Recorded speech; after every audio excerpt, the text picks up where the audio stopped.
Class 10। आज हमने पढ़ना है लिमिटेशंस ऑफ आर्हेनियस कॉन्सेप्ट। कल हमने आर्हेनियस कॉन्सेप्ट देख लिया था कि क्या होता है।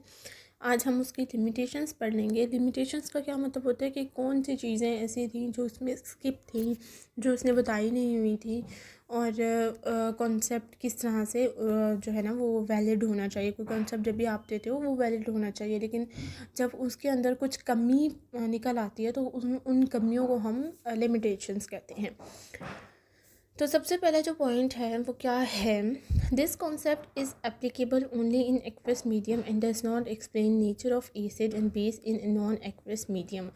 क्या कहा है कि ये कॉन्सेप्ट जो है एप्लीकेबल यानी कि ये अप्लाई किया जा सकता है सिर्फ और सिर्फ एक्वस मीडियम के अंदर, ठीक है।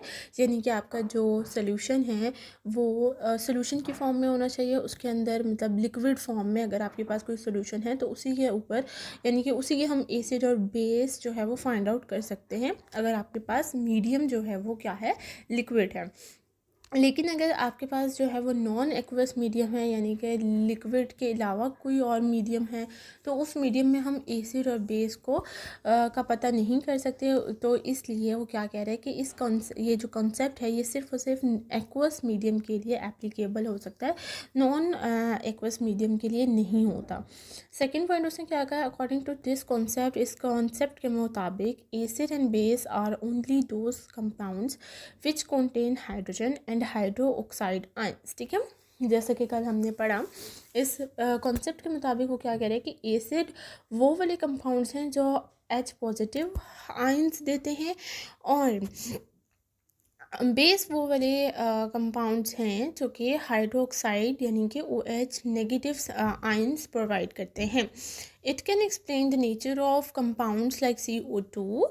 अब वो क्या कह रहे हैं, it can not explain the nature of, अब इसने ये नहीं बताया कि जिन कंपाउंड्स के अंदर या जो है ना वो हाइड्रोजन और ऑक्सीजन मौजूद नहीं है, ठीक है। हाइड्रोजन जिनके अंदर मौजूद नहीं है उनका क्या होगा, जैसे कि CO2 इसके अंदर ये एसिड है या बेस है, NH3 ये एसिड है या बेस है, विच आर एसिड और बेस रिस्पेक्टिवली। तो उसने ये कहा है कि इसने सिर्फ और सिर्फ ऐसे कंपाउंड्स के बारे में बात की है जिसके अंदर H प्रेजेंट है या OH negative present ions present है। इसने ये वाली बात तो बताई ही नहीं है कि CO2 जो है ये कंपाउंड है, ये एसिड होगा या बेस होगा, ये वाली बात तो इसने क्लियर नहीं की। तो दो लिमिटेशंस जो है ना वो इसकी दो कमियां रह गई इस कॉन्सेप्ट की। एक तो ये कि ये सिर्फ और सिर्फ एक्वस मीडियम के लिए एप्लीकेबल है, और दूसरा ये कि जिसके अंदर ये दो एलिमेंट्स, ये दो आयंस मौजूद नहीं हैं, हाइड्रोजन पॉजिटिव OH नेगेटिव, इनके अलावा जो जिन कंपाउंड्स की नेचर है वो तो इसने बताया ही नहीं कि वो एसिड होगा या फिर बेस होगा। Either these concept has limited scope here. तो इस वजह से क्या हुआ कि ये जो कॉन्सेप्ट आर्हेनियस कॉन्सेप्ट था ये कुछ ही वक्त के लिए अप्लाई किया गया या कुछ ही वक्त के लिए रहा। It lead to the development of more general theories of acid and base behaviors, ठीक है। मतलब कि माना गया कि भाई अब जो है एसिड और बेस के बारे में थोड़ा सा और फाइंड आउट करने की ज़रूरत है, ठीक है। मतलब जो इसने कॉन्सेप्ट दिया है वो अभी तक जो है वो कंप्लीट कॉन्सेप्ट नहीं है। तो एक टाइम यानी कि जैसे इसने दिया और थोड़े से अरसे के बाद इसको ख़त्म कर दिया गया, इस थ्योरी को ख़त्म कर दिया गया। उसके बाद हमारे पास एक और साइंटिस्ट आए जिनका नाम था बर्नौलिस लेवर कॉन्सेप्ट। ये दो साइंटिस्ट थे इन 1923 में। एक केमिस्ट थे, दानिश केमिस्ट थे, ब्रोसिस and the English chemist Lowry, ठीक है। और एक इंग्लिश केमिस्ट थे जिनका नाम लोरी था। ये इन्होंने जो है वो एसिड और बेस पर जो है वो क्या किया, एक्सपेरिमेंट्स किए और थ्योरी बनाई। और इन्होंने किस बेस पे बनाई थी, प्रोटॉन ट्रांसफ़र पे, ठीक है। इन्होंने कौन सी बेस पे इनकी थ्योरी थी, प्रोटॉन ट्रांसफ़र की। इन्होंने कहा कि H पॉजिटिव आयन जो है ये ट्रांसफ़र होगा, इस बेस पर जो है वो एसिड और बेस की थ्योरी इन्होंने बनाई। अकॉर्डिंग टू दिस कॉन्सेप्ट, इस कॉन्सेप्ट के मुताबिक an acid is a substance that can donate a proton to another substance. उन्होंने कहा कि एसिड एक ऐसा सब्सटेंस है जो क्या करेगा, जो अपना H पॉजिटिव आयन जो है वो किसी को डोनेट कर देगा। डोनेट का क्या मतलब होता है? दे देना, किसी दूसरे सब्सटेंस को दे देगा, ठीक है। और बेस ऐसा सब्सटेंस होगा, a base is a substance that can accept a proton from another substance. और बेस एक ऐसा सब्सटेंस होगा जो H पॉजिटिव आयन अपने अंदर ले लेगा, ठीक है। एसिड ऐसा होगा, एसिड क्या करेगा? एसिड करेगा H पॉजिटिव आयन को डोनेट, यानी कि ये क्या करेगा? अपने एटम में से या अपने कंपाउंड में से H पॉजिटिव को निकाल देगा। और ये बेस ऐसा कंपाउंड ऐसे सब्सटेंस होगा जो कि क्या करेगा? ये H पॉजिटिव को अपने अंदर रख लेगा, अपने अंदर जगह दे देगा, ठीक है। For example HCl act as an acid well NH3 act as a base, ठीक है।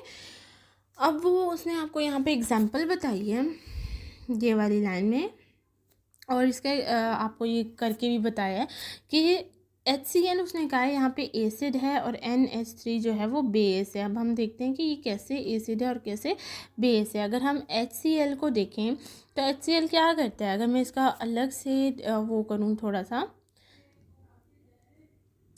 इसको मैं अलग से अगर थोड़ा सा एक्सप्लेन करूँ तो HCl क्या करता है? अगर मैं HCl को पानी के अंदर वो करवाऊँ, डिसोसिएट करवाऊँ, सॉरी अगेन आपको लिख के बताती हूँ। HCl अगर इसको पानी के अंदर मैं डिसोसिएट करवाऊँ तो H पॉजिटिव आयन अलग हो जाएगा और Cl नेगेटिव आयन अलग हो जाएगा। तो इसका क्या मतलब है कि HCl ने अपना इलेक्ट्रॉन, अपने प्रोटॉन जो है वो क्या कर दिया? डोनेट कर दिया, दे दिया, निकाल दिए, ठीक है। और इन द अदर एंड अगर मैं NH3 की बात करूँ तो NH3 के अंदर अगर मैं यही वाला हाइड्रोजन आयन जो है वो प्लस करवाऊँ तो क्या होगा कि ये अपने अंदर इसको रख लेगा, इसको जगह दे देगा। NH3 था, NH4 हो जाएगा, ठीक है। जब ये इस तरह की, और पॉजिटिव साइन इसके ऊपर आ जाएगा, जब ये इस तरह की फॉर्म करेगा तो इसका मतलब क्या है कि इसने प्रोटॉन को जगह दे दी अपने अंदर, ठीक है, उसको एक्सेप्ट कर लिया। तो ये क्या बन जाएगा? ये बन जाएगा जनाब बेस, कि ये बेस है, और ये बन जाएगा जनाब एसिड, कि ये क्या है? एसिड है, ठीक है। अब आपको होप्सो की समझ आ गई होगी। अब इस इक्वेशन को देखें, इसने क्या किया? अपना एक हाइड्रोजन यहाँ से निकाला, ऐसे बॉन्ड बना हुआ है ना, ऐसे H बॉन्ड और Cl, ठीक है। दूसरे मार्कर से करती हूँ ताकि ना आपको थोड़ा सा नज़र आ जाए। H था, बॉन्ड Cl, ठीक है, प्लस N के पास 3 हाइड्रोजन मौजूद हैं इस तरह से, ठीक है। खोल के मैं आपको स्ट्रक्चर बता रही हूँ, इस तरह से 3 हाइड्रोजन प्रेजेंट हैं। अब क्या हुआ कि जब इनका रिएक्शन हुआ तो क्या हुआ कि ये बॉन्ड यहाँ से टूट गया, ठीक है, इसने इसको निकाल दिया और ये यहाँ पे जाके इस N के साथ जाके अटैच हो गया, ठीक है। तो Cl अकेला रह गया और साथ में यहाँ पर NH3 था, 1 2 3, और ये वाला 4, यहाँ पर 4 आ गया। तो इसका क्या मतलब हुआ कि इस सब्सटेंस का HCl का जो प्रोटॉन था वो इसने ले लिया, इसने निकाल दिया प्रोटॉन, इसने एक्सेप्ट कर लिया। तो ये जो HCl है वो क्या बन गया? वो बन गया एसिड, और ये क्या बन गया? ये बन गया बेस। NH3 जो है वो बेस बन गया, ठीक है।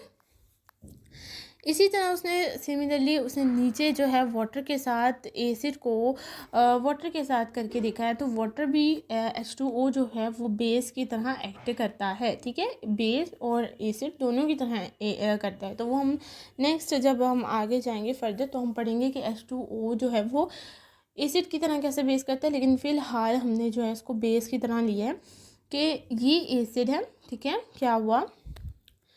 दोबारा से देखें, हुआ क्या कि H था,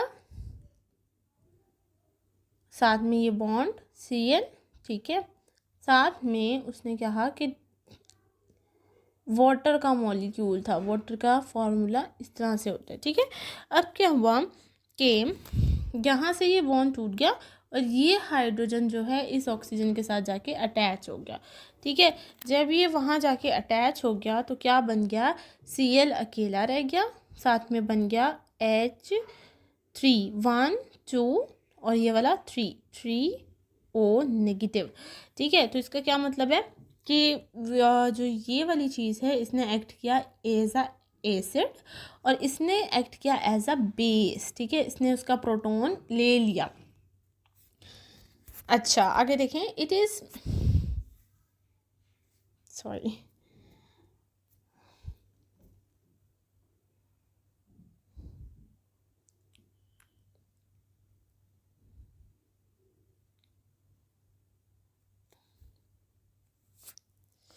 अच्छा आगे देखें उसने क्या कहा है, it is a reversible reaction, ये एक रिवर्सेबल रिएक्शन है। अगर हम देखें तो क्या हो रहा है कि ये आपस में रिवर्स कर रहे हैं ना, क्योंकि हमने पढ़ा था जिसमें ये वाला एरो आ जाता है दोनों साइड्स वाला, ये क्या निशानी है, ये किस चीज़ की निशानी है, किस चीज़ का सिंबल है कि ये रिवर्स रिएक्शन है, इस चीज़ का सिंबल है। तो वो क्या कह रहे हैं कि ये रिवर्सेबल रिएक्शन है अगर मतलब हम इसको मिला के ये प्रोडक्ट बना रहे हैं तो हम जब इनको दोबारा से रिएक्ट करवाएंगे तो ये चीज़ बन सकेगी। क्या होगा इसमें कि हमारे पास प्रोडक्ट क्या बन गया था, H3O नेगेटिव प्लस Cl अकेला रह गया था। तो क्या होगा कि जब हम इसको रिवर्स करवाना चाहेंगे तो इसमें से एक हाइड्रोजन जो है वो वापस यहाँ पे ट्रांसफ़र हो जाएगा और क्या HCl अपनी असल हालत में आ जाएगा और वाटर का मॉलिक्यूल H2O अपनी असल हालत में आ जाएगा, ठीक है। इन द फॉरवर्ड रिएक्शन, अगर हम फॉरवर्ड रिएक्शन की बात करें तो HCl is an acid as it donate a proton.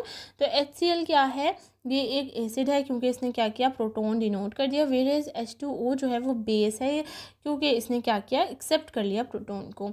In the reverse reaction, और अगर हम रिवर्स रिएक्शन देखें तो Cl जो है वो क्या है, वो यहाँ पर काम कर रहा है एज अ बेस, क्योंकि अब यहाँ पर इसके पास प्रोटॉन नहीं है, H पॉजिटिव यहाँ नहीं है, H पॉजिटिव ये देगा तो यहाँ पर ये जो है वो एसिड की तरह काम करेगा रिवर्स में अगर हम देखें, और ये जो है Cl जो है वो बेस की तरह काम करेगा, ठीक है। और इस चीज़ को यानी कि जब ये रिवर्स होके जा रहे हैं यहाँ पर, ये दोबारा से जब रिवर्स होगा और ये दोबारा से मिलेगा तो इसको हम क्या कहते हैं, कॉन्जुगेट एसिड और कॉन्जुगेट बेस कहते हैं, जिनकी डेफिनेशन यहाँ लिखी हुई है, ठीक है, वो हम साथ साथ अब पढ़ेंगे। और देखिए अब वो क्या कह रहा है, it means every acid produce a conjugate base and every base produce a conjugate acid। Simple उसने वर्डिंग में क्या कहा है कि अगर आपके पास एसिड है तो ये क्या बनाएगा, ये कॉन्जुगेट बेस बनाएगा, सॉरी इधर से, ठीक है। अगर आपके पास एसिड है तो वो कॉन्जुगेट बेस बनाएगा और अगर आपके पास बेस है तो वो कॉन्जुगेट एसिड बनाएगा, ठीक है। C A